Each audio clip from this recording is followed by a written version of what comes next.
Well, good morning, everybody, and welcome to our amazing Ascend virtual conference. We are looking forward to seeing everybody in person in a few months, and I think everyone's ready for some live in-person action. Let me really start by saying thank you to Turner Construction. Turner, that video was tremendous. They are our trendsetter sponsor today and our Council on Innovation and Best Practices co-chair, Charlie Murphy. Thank you. It's great to see so many projects that you're doing. And thank you to our other co-chairs, Tom Scarangello from Thornton Tomasetti, Carl Galliotto from HOK, and Jill Lerner from KPF. You know, it's no shock that I think we're all feeling 10 months of a crazy time in our history, in our lives. I think we all said, oh yeah, 2021 will be great and it's going to be different. And then of course, you know, everything that happened in the last week in Washington, DC and across the country. Would be remiss to not say that that was a horrific time in our history and in our lives, and we are hopeful that we will never have to witness or experience something like that again. But today we are excited and ready to talk a little bit about the future of resiliency. And look, New York City serves as a national leader in combating climate change through our built environment. The members of the Building Congress, the leaders in design and engineering and construction are leading the way.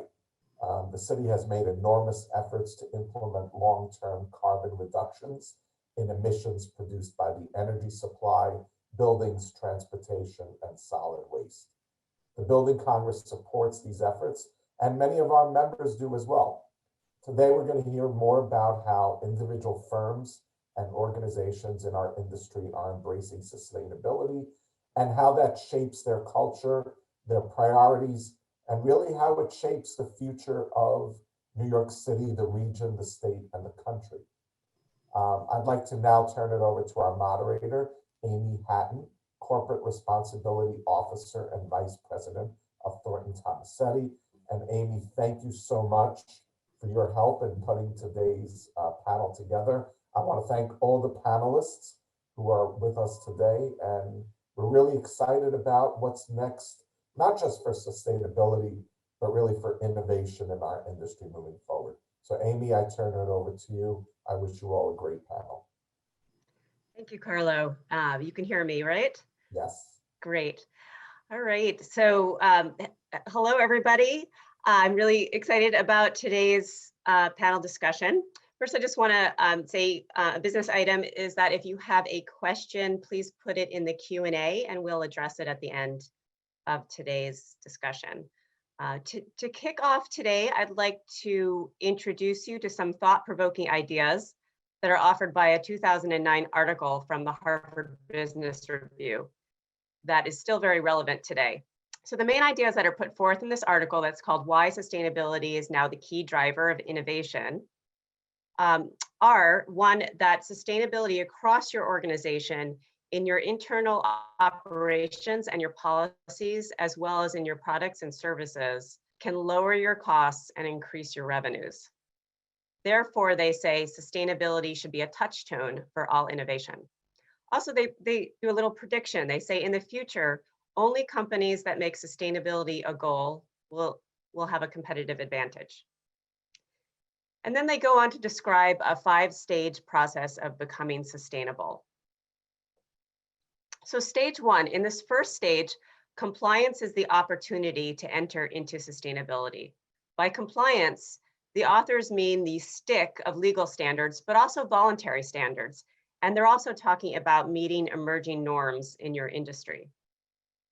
So this stepping stone of stage 1 for my company occurred about 10 years ago, when it became clear that LEED was not just a passing fad, and that architects were declaring their environmental responsibility through the Architecture 2030 Challenge and also the AIA 2030 commitment. The rise of these standards and norms propelled my firm on its sustainability path. At that time, we acquired a sustainability consulting practice, and we invested in an internal corporate sustainability program to practice what we preach. Stage 2. In this second stage, organizations become more proactive about sustainability issues. They've learned from what they felt they must do, and then they start to apply these ideas in a bigger way to their organization. Why do they do this? Many do it for the marketing advantage or to become more efficient. The goals that emerge at this stage help develop sustainable operations and also can extend to the supply chains. At my firm, the establishment of a corporate sustainability department enabled an early focus on sustainable operations. One of our first initiatives at Thornton Tomasetti was to establish a policy to LEED certify all of our major office fit outs and renovations. This resulted in offices that were pleasant to work in, but it also gave our employees training and an experience in sustainable design. And then these benefits extended to our external partners in our project teams and to our material suppliers. So stage 3. It is in this third stage that the authors find that executives realize that their business can score over competitors by redesigning existing services or by developing new ones. At this stage, organizations move into markets that lie beyond their traditional expertise, and they may team up with others to do so. So my firm's adoption of embodied carbon reduction as an important new service area fits in this stage, I believe. For several years, embodied carbon advocates at my firm had been doing R&D on embodied carbon, but it wasn't until we entered this third stage in partnership with others when the whole organization embraced embodied carbon as a valuable engineering service on par with others. In this stage, we saw firm-wide commitments relating to embodied carbon, a new community of practice that spread across technical disciplines and locations. New projects and specifications emerged, and leadership at all levels acted to further our expertise on this topic. Stage 4. The fourth stage in the sustainability journey is about developing new business models. This requires exploring alternatives to current ways of doing business, as well as thinking about how to meet clients' needs differently. To me, this seems like a very transformational stage, and the possibilities for our field are very exciting. Pushing this idea out further, the authors of the article talk about next practice platforms as a fifth stage, but I kind of think it's the more aspirational end of the fourth stage. So to give you an example, I'll tell you about a dream I had. So I had this dream during lockdown when I was really missing being in the office with my coworkers. And I guess I was dreaming about an office where I would be safe. So in my dream, the walls and ceilings of my office were carbon storing plants that could protect us from the elements, yet there was ample natural light and then fresh outdoor air moved through the space. So it was like we were outdoors, but we were indoors. And somehow the comfort level in this office was just right. So who knows what amazing innovations we'll see from our industry's sustainability leaders. So here's all the stages, 4+ stages. And I'd like to do a short poll with you where we'll have you explore stages, and then we'll hear from some of the leaders in our industry about their experiences on their sustainability path. So if we could have the poll. If you could just check the one where you feel fits the best for your organization.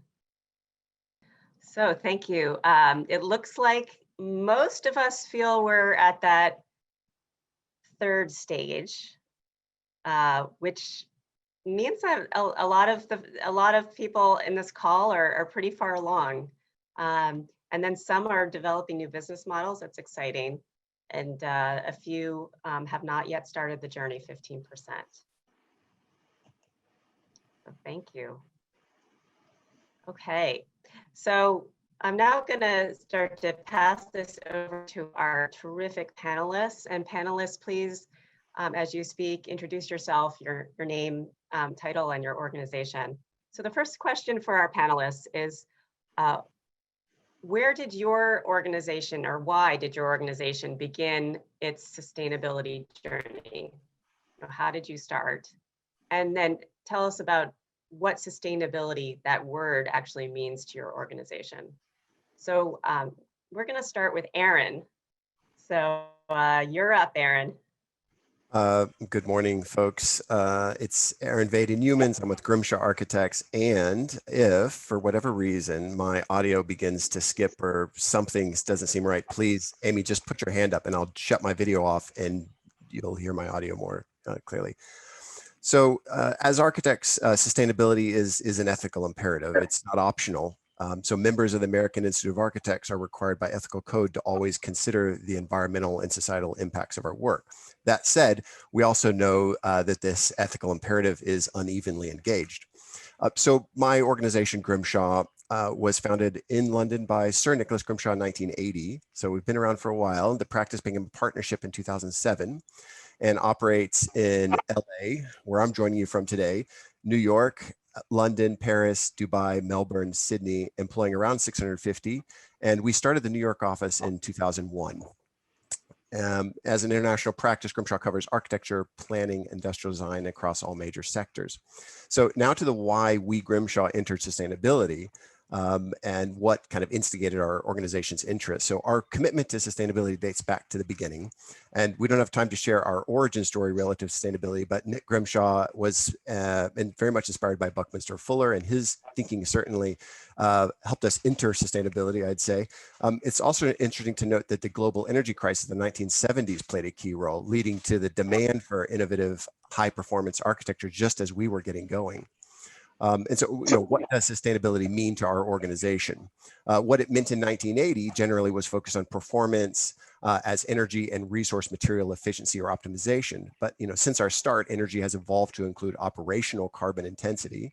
Resource material optimization has evolved to include embodied carbon and ecological conservation. And the intersectionality of the present climate and biodiversity emergencies with justice has become a new focus. I have examples of each of those. We don't have time for them, but feel free to write me after and we can talk about those.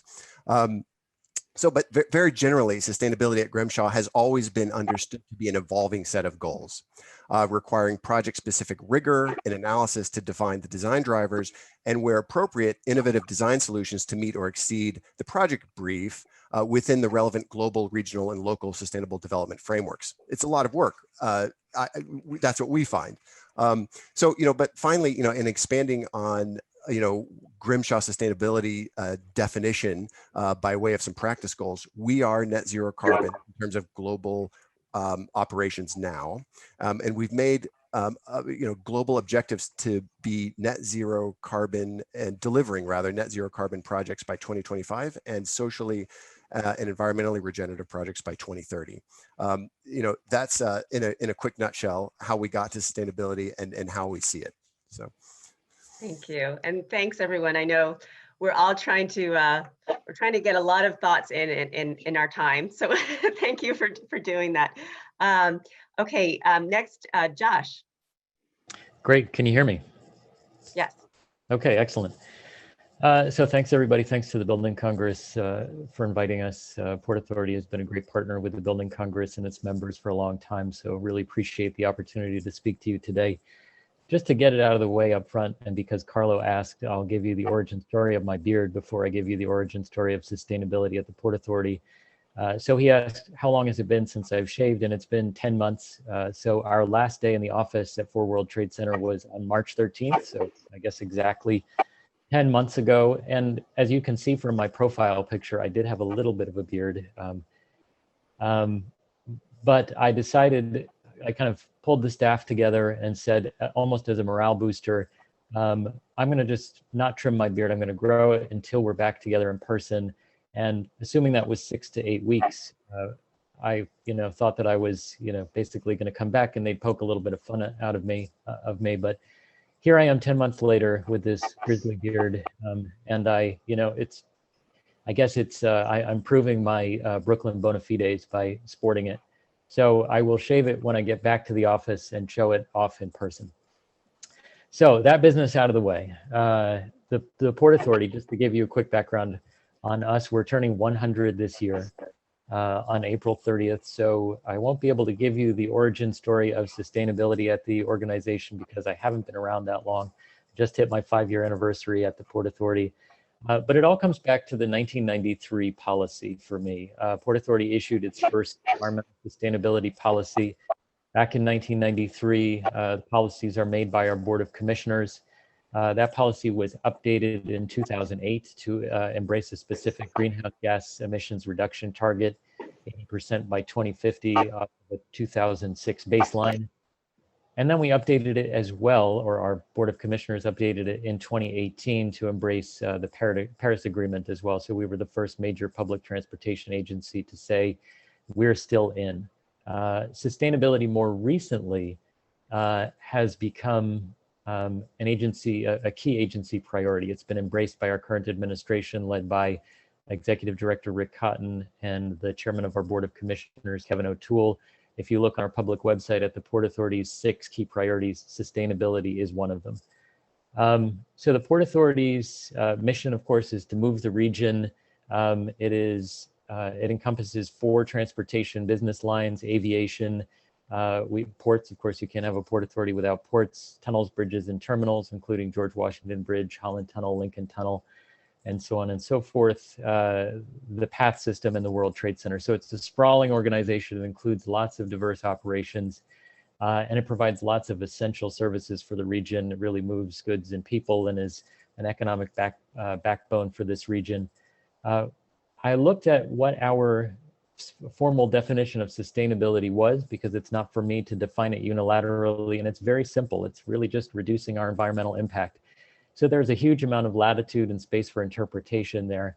And in a way that's very freeing for us in the staff. It allows us to develop our own priorities, to nestle them within the framework created by our Board of Commissioners and by our executive leadership, and really to use the full brain power of our 8,000 minds to promote an agenda of sustainability in multiple facets. And with that, I'll talk more about what we're doing, but I'll pass it on to, I think, Cecil.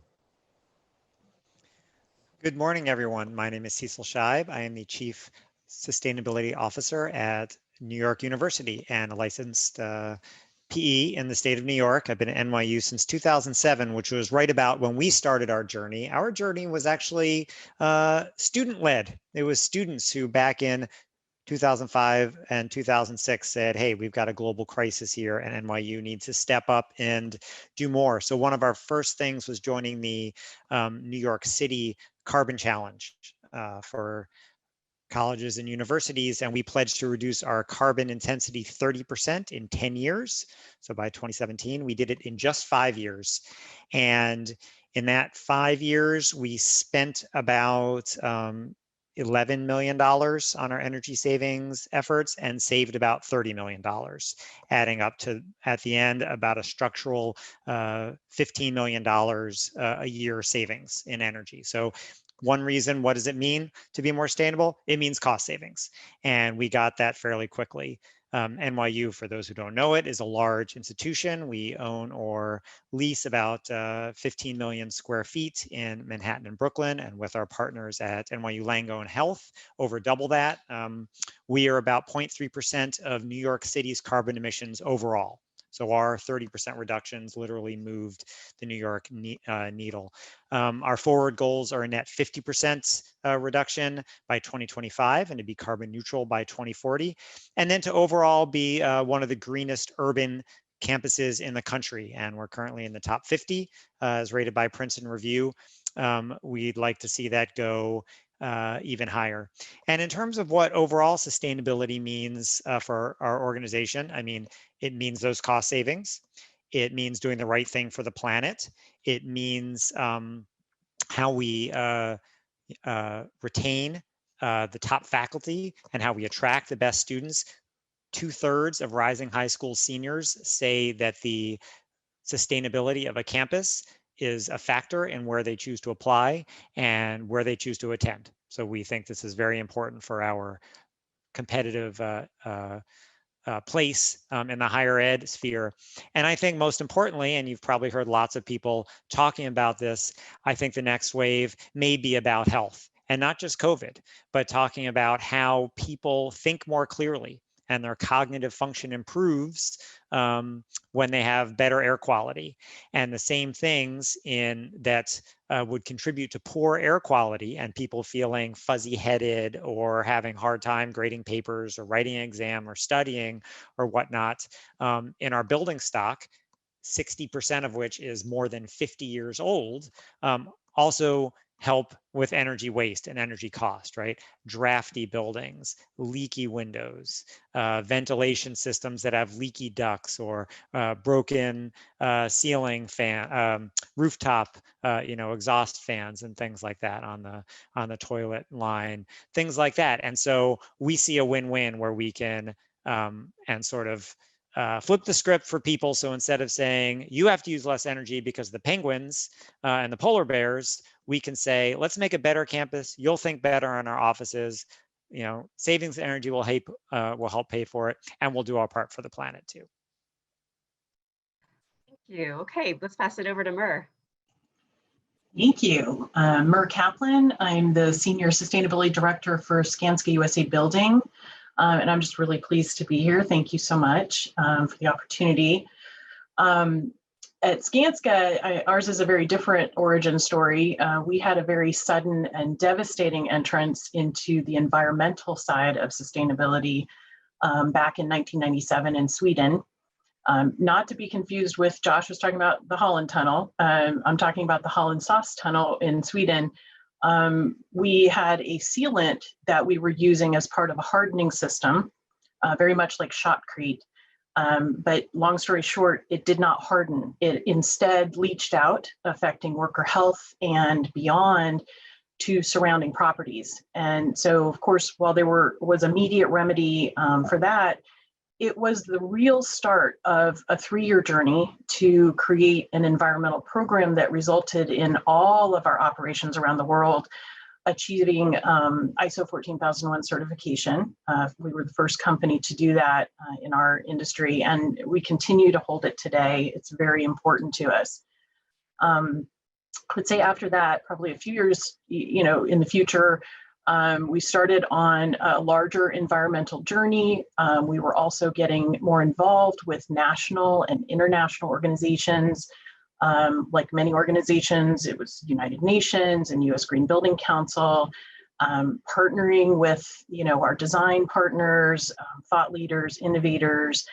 And really all this went towards activating our structure around sustainability on a broader scale. And it helped us to build our values-oriented platform.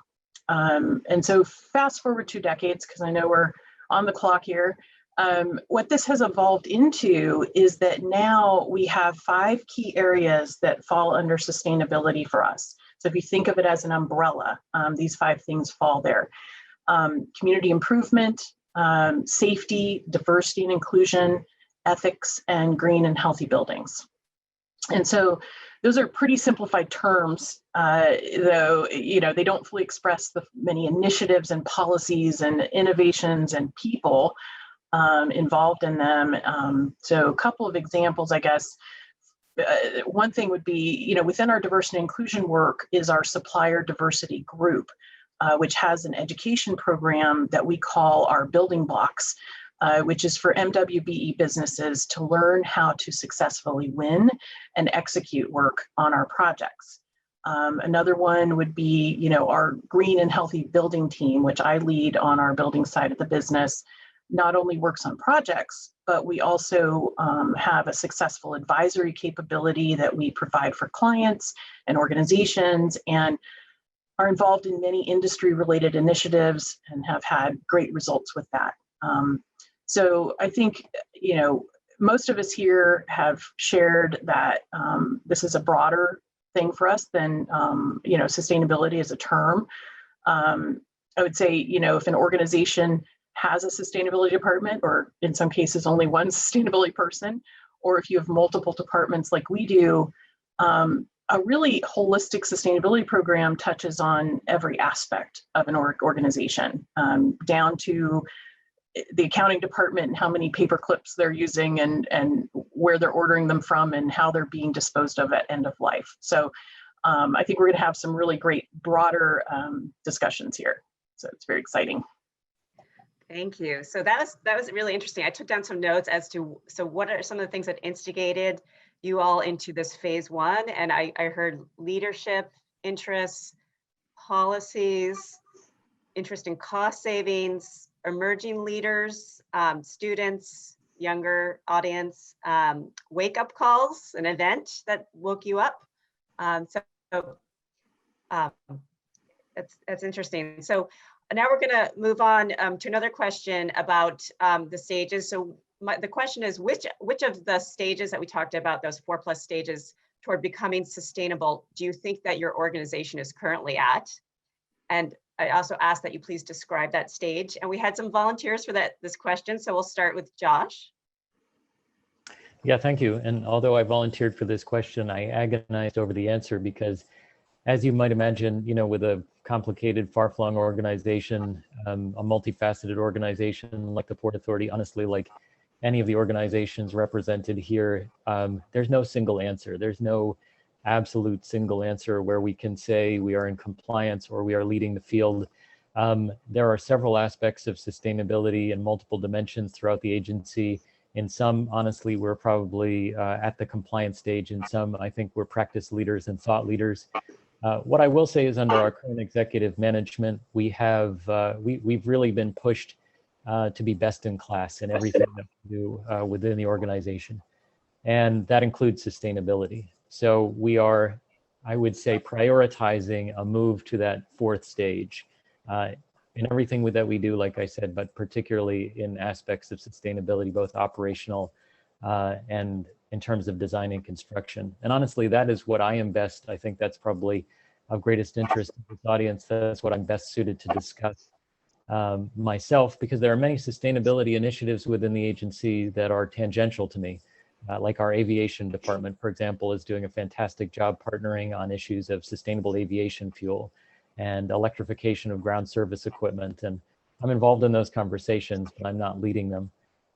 What I am leading on, in partnership, of course, with lots of other folks within the agency, are our design and construction activities. So our executive director announced our quote unquote clean construction program during an event at Climate Week that the Port Authority sponsored. So this was back on September 22nd, I believe. And the clean construction program really is, it's a broad banner collecting lots of programs and projects and initiatives. And it really is an attempt to migrate and evolve into that stage 4 space. So it includes developing and tightening, updating our existing engineering and architectural design guidelines and introducing new standards. It includes using our specifications as a tool to reduce our carbon footprint and to better track and report on the carbon budgets of our projects and of the agency overall. It includes programs like one that I'm embarking on right now and particularly excited about is a construction waste management and matching tool within the organization. So we have a very significant construction program. We have a lot of facilities. We think that there is a real opportunity to embrace circularity by reducing the amount of virgin material that is brought onto our sites and construction waste and debris that is trucked off of our sites. So we're creating sort of a match.com, if you will, for construction debris material, like an internal marketplace to reduce our impacts in that sense. And then we're also working on a variety of pilot projects. We have a lot of market power. We have a lot of partners. And there are some ideas that haven't been fully proven, which we think have a lot of upside, a lot of potential, and we want to put time and money into exploring those along with regional partners. I'll talk about a few of those later, I think, in our agenda, but I don't want to take too much time, so we can, I think, move to our next panelist. Okay, thank you. On to Mur. As we are very honored to have the Port as one of our clients, I think, you know, anything that's moving us forward as a, you know, shared industry is just so exciting. I love all the new programs. So to answer your question, Amy, I would say we're quite far along on most of the different areas of sustainability that I had shared before. And I don't want that to sound like bragging. It's not. I would never say that without evidence. We intentionally have used biannual and ongoing survey feedback from our clients and partners. We have annual assessments by certain organizations, and I think many use organizations like CDP as an indicator. We use NSF and others, and really having them be the true judge of how we are doing. We expect for ourselves, and our investors expect as well, transparency. We also have a general policy to be humble and cautious in what we claim about ourselves. So just want to put that up front there.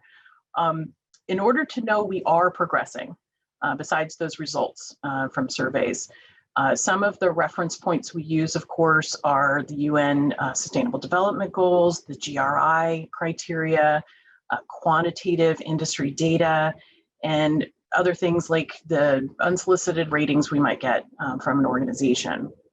We also, and I think this is true for all of us, have our own internal benchmarks to make sure that we're meeting and exceeding, in every case we can, our own standards year to year.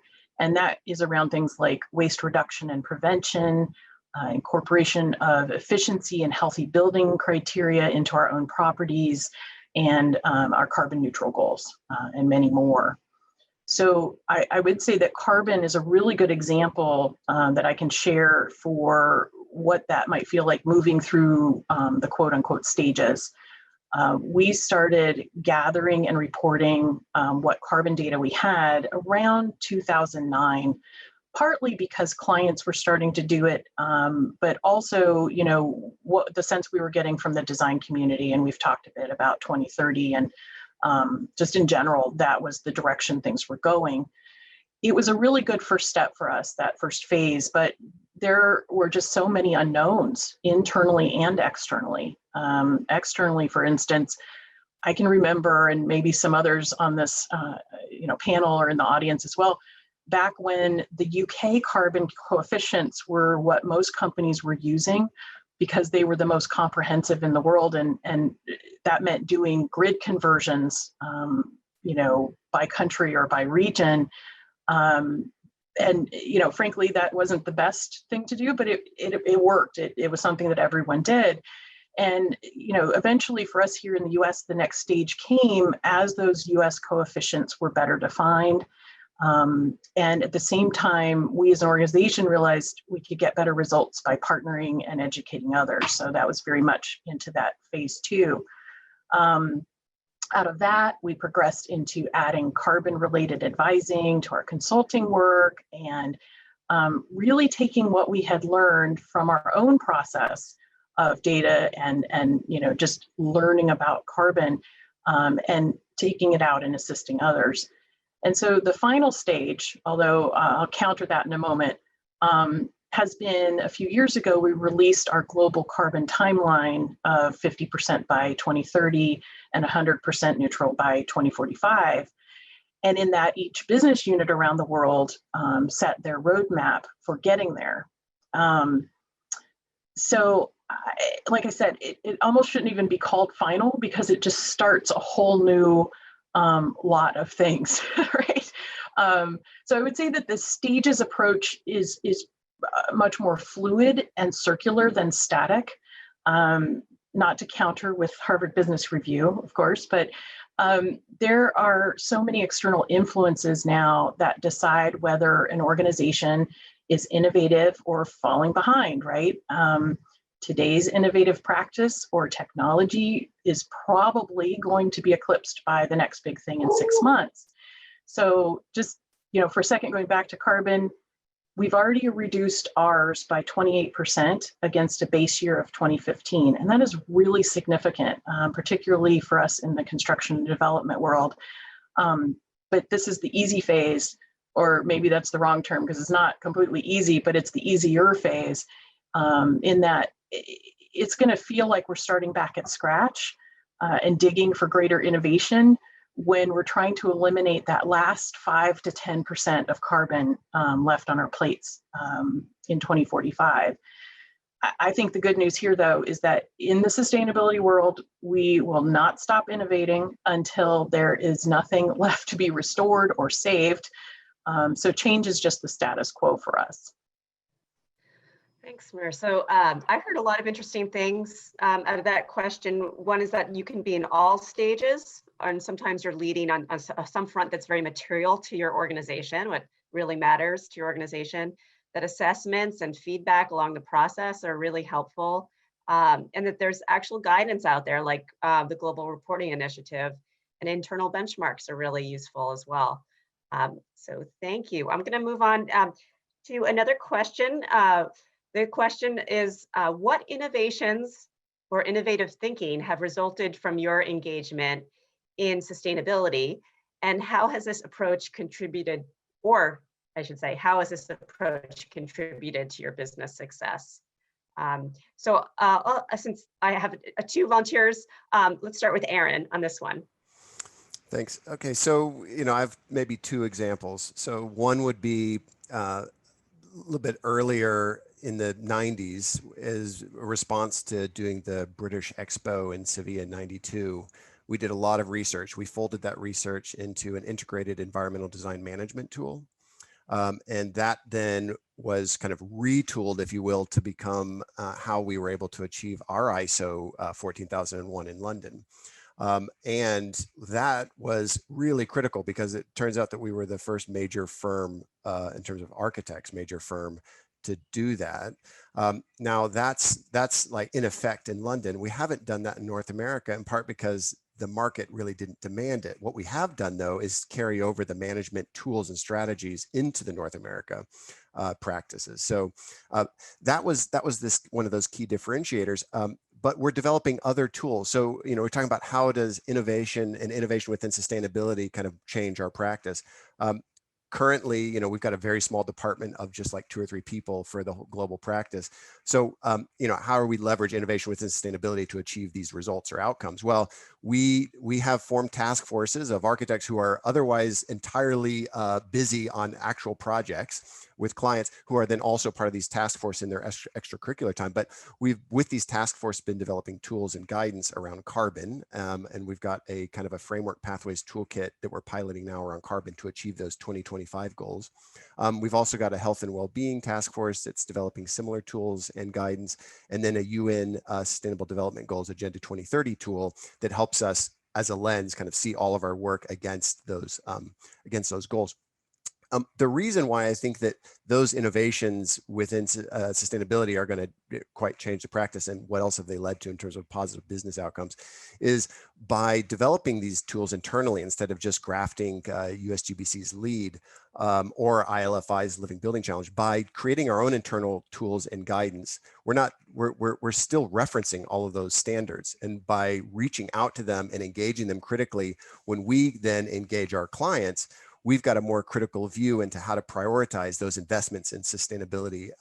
And that's been a really kind of, we think, critical offer, because a lot of our clients are very motivated to achieve, let's call them, and leverage their kind of investment in sustainability for the outcomes that will get us to not just 1.5 degrees Celsius, but beyond, really regenerative outcomes. So we've got plenty of motivated clients, Grimshaw do, but we all want to know where's the best place to put our time and energy into. So we do think that the internal investment in creating these tools and guidance and these task forces, because we are not the biggest organization, that has really led to that kind of critical engagement. And I'd say for kind of medium sized architecture firms and even smaller ones, that level of engagement is really been yielding. And to say further, the development of those tools, we don't just do it all in-house. We've reached out to friends of practice, including Thornton Tomasetti and others, to say, this is what we've been developing. What do you guys think? How would you approach this or that differently? And what that's also done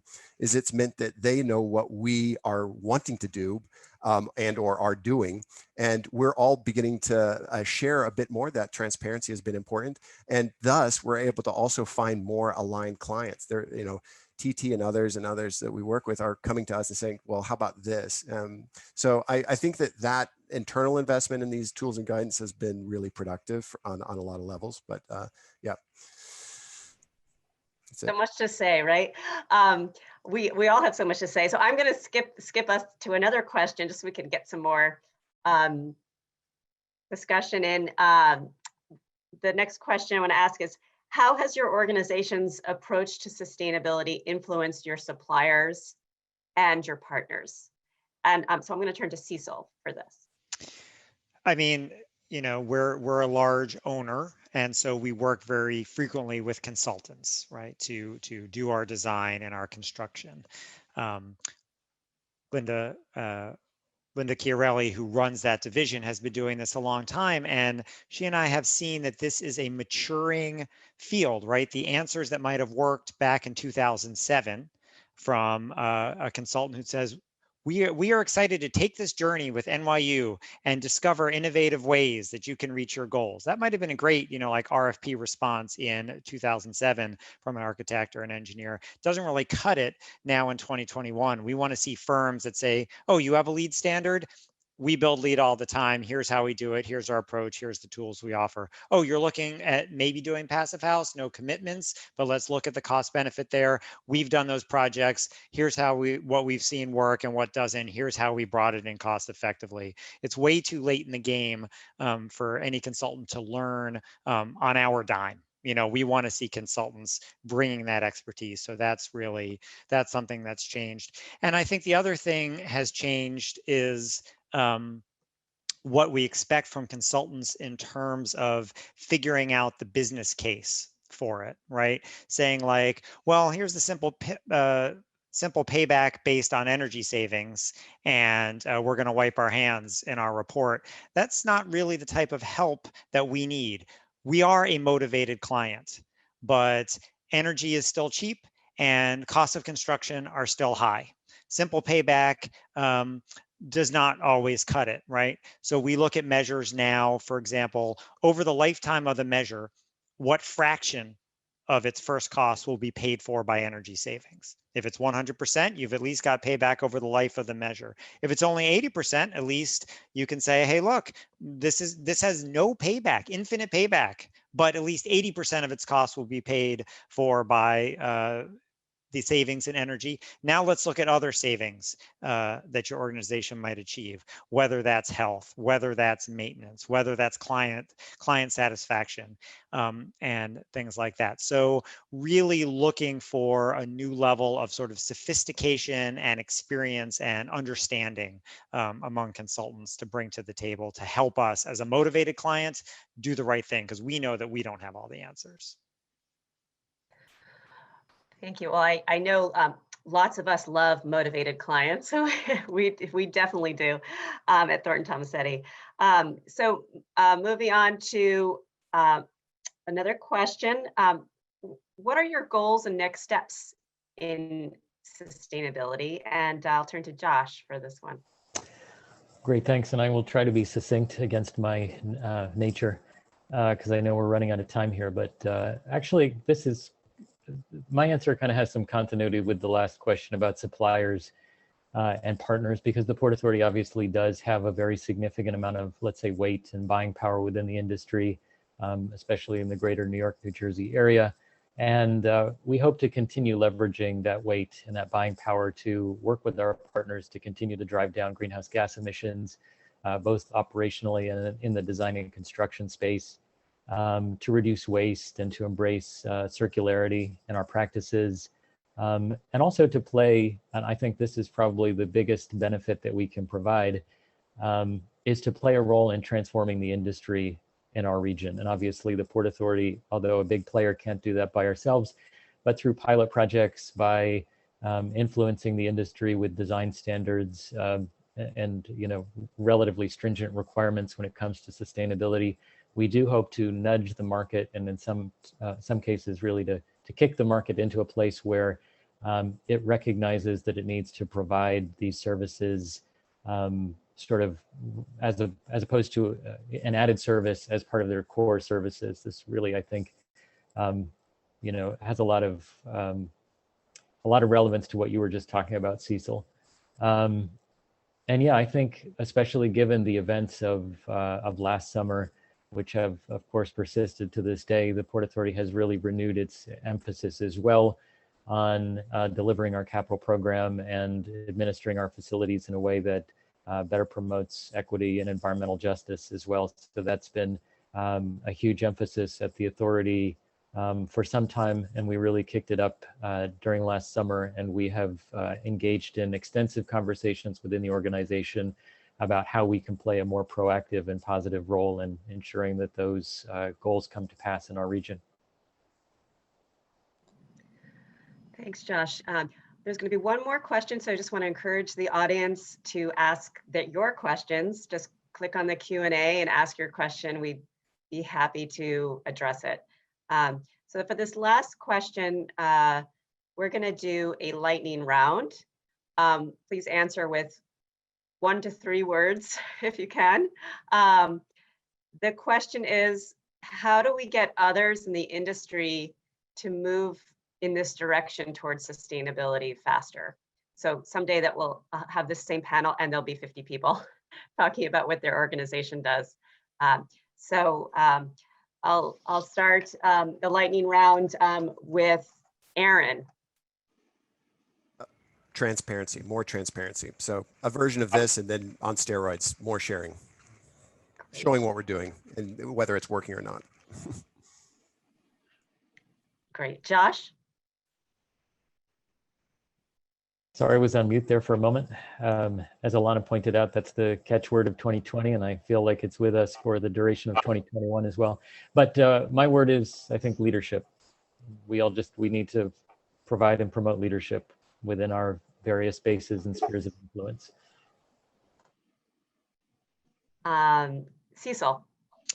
I think the working through groups like this one and having voluntary commitments and having people share their goals is helpful. I know NYU is very aware of the fact that we made a public commitment, and if we don't meet it, then that's a stain on our reputation. So I think that helps. Great. Mur? I would say continued partnership, and more importantly, partnership outside of our current sphere. So whoever you're already partnered with, that's not enough. We've got to keep going. That's great. And I'll add my 2 words, which is not political. The words of the era.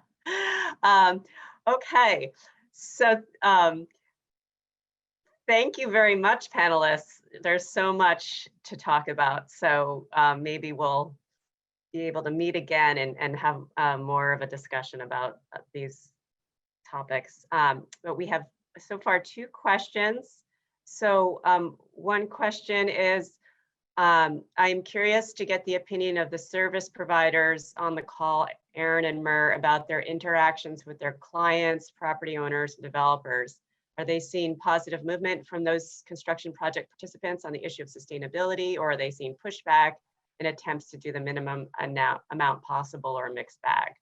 So who'd like to take that first? I can jump in since 2 of our clients are right here on the panel with us, Cecil and Josh.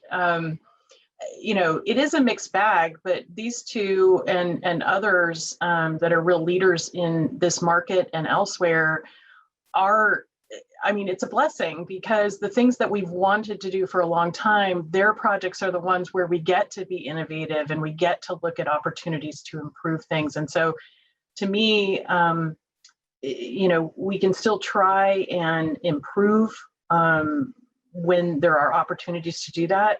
But these kind of clients are the ones that just, you know, it's so exciting. So, yeah, that's what I would say. And I'd add that Grimshaw are privileged enough to work with an incredible number of very motivated clients, the kind of clients that come to you and say, this shouldn't be just carbon neutral. This should be, you know, climate positive. And why not it also be well? And maybe it should be, you know, so very often what we find as Grimshaw anyway, are that we need to work with the client to navigate and decide those priorities. And not just decide the priorities, but decide a plan to achieve them all the way through to a year post construction, and that we've met that, you know, that the energy goal, the performance energy goal. So many of these new standards actually require that you don't just show that you've done the math and that it should be balanced out on energy, but you've actually achieved that in performance. So a lot of what we end up doing is not talking clients down from achieving every standard that's been available to them, but more that we've prioritized it and we've made sure that there's a robust plan in place to kind of mitigate the risks, some of those down the road, but that we've made also a plan that does it's not yes or no on a lot of this stuff. A lot of these things can be implemented in kind of a phased way. Some of these plans, you know, maybe we want to be we want to have 100% water reuse, but actually maybe it's going to be water reuse ready. So what does that mean in the planning stage? So I would say that we have a lot of motivated clients. Some of them are even almost too motivated, I'd say. That's not always the problem. Sometimes it's more bringing them along and showing them the business case for certain things. And I'll say on the business case, I'll throw this out there. We have clients also that are interested in the business case accounting for the negative externalities. So they may, you know, carbon doesn't have a tax on it, right? Well, not yet, maybe it will at some point. But we have clients like Arizona State University who say, well, show us the business case for using void form for our new lab building. And you go ahead and include, you know, a cost of carbon. You know, a lot of these schemes that we're seeing, you know, do require a kind of a lower embodied carbon or carbon intensity, and then there's a carbon offset. So there is a price for carbon that's out there that you can kind of extrapolate. But I think that's quite interesting too, when you're making the business case to show the negative externalities. Okay, thank you. Now we have the second question is related. What would be the biggest pushback companies face when dealing with sustainability initiatives? Who would like to take that? I can take a stab at that. I mean, part of the pushback is just, you know, change is hard. People don't like change, even if the new thing is going to be better. When you first propose it, people say, let's just keep doing it how we've always been doing it.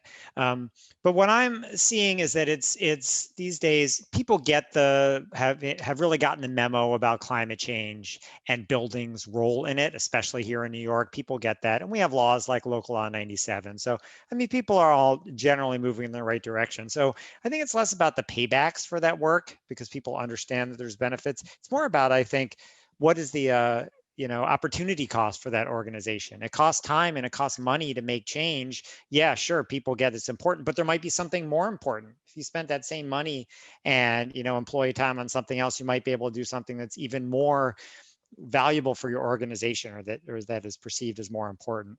So while everyone says this is important, it's just really keeping it and saying like this is a priority. Yes, we are really going to doing it is the challenge.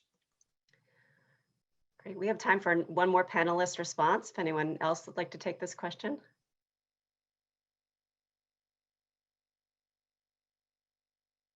I mean, I'll just say briefly, we are in the middle of working this out. I mean, every quarter I update, we have a waterfall chart that says, here's carbon now, here's the goal in 2025. Where are the areas we get carbon saving that gets us to our goal? And right now I have a bar in there, COVID.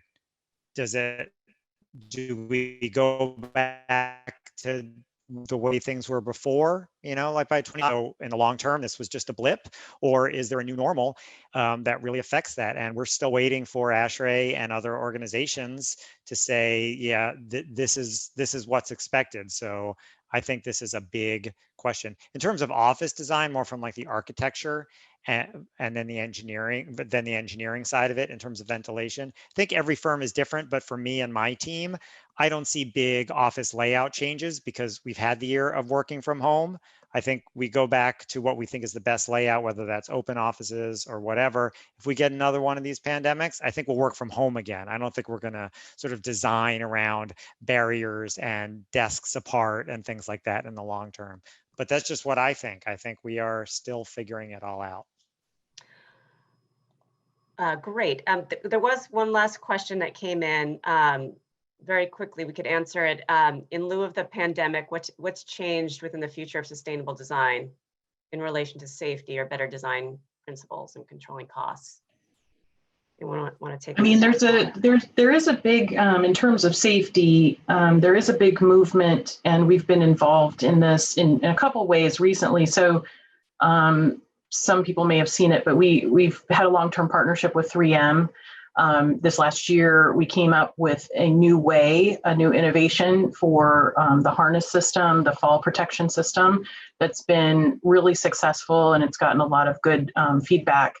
And in another way, something we've been doing for a number of years is there's a program called Safety Through Design, meaning that you're embedding the safety equipment or systems or methodology into the design of the building. So it's not just assisting the construction workers in being more safe.